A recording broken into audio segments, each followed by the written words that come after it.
Hello, this is Ron Paul with your weekly report for May 3rd. Last week, Congress did something fiscally responsible. It's not very often I can say that. Granted, it was small in the grand scheme of things, but I was glad to be an original co-sponsor, along with Congressman Harry Mitchell of Arizona, of a bill to block the automatic pay raise that Congress otherwise receives each year. Every member of Congress gets this raise unless it is expressly voted down. For the second year in a row, Congress has voted to freeze its own pay, which in a time of skyrocketing deficits and high unemployment is the very least Congress can do. The country is in a serious recession bordering on depression. Unemployment is grossly underreported and not likely to get better anytime soon. American citizens and businesses are overtaxed, yet tax revenues still fall far short of our government's voracious appetite for spending. This is no time to raise taxes, and since congressional salaries come from tax revenue, allowing ourselves a raise would fly in the face of economic reality. Of course, Congress ignores economic reality all the time. But if Congress can freeze salaries as a first step toward fiscal sanity, it can freeze, if not drastically cut, a vast array of federal expenditures. At the very least, Congress could freeze current spending levels instead of constantly increasing them. We could stop increasing the debt ceiling every few months, as has become our habit. We could freeze regulations that add to the burden of our struggling small businesses.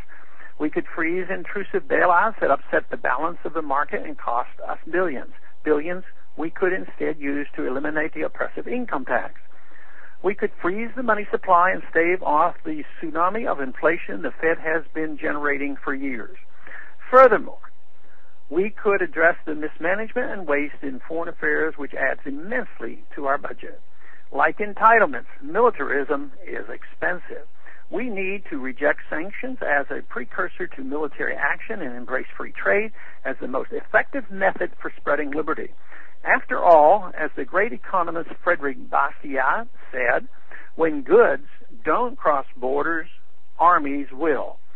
It's time to bring our troops home instead of instigating expensive new wars when we're already hopelessly mired in several already. We need to rethink the whole idea of preventive war, not only because it's wrong and counterproductive, but because we literally cannot afford it. We could do much to restore fiscal sanity to this country simply by stopping the madness and bringing our troops home from Iraq, Afghanistan, Korea, Japan, Germany, and so many other places. This costly global empire does not serve the interests of the American people and should end peacefully and voluntarily now, lest it end in chaos later. Though it may be wishful thinking on my part, I'm encouraged by the small step taken by Congress last week. Fiscal sanity can begin with a small step, and I want to encourage Congress to move in this direction. Thanks for calling this update. A new update is placed on this number, 888-322-1414 every Monday morning. The written text can be found on my website, www.house.gov/Paul under the heading Texas Straight Talk. Thanks for calling.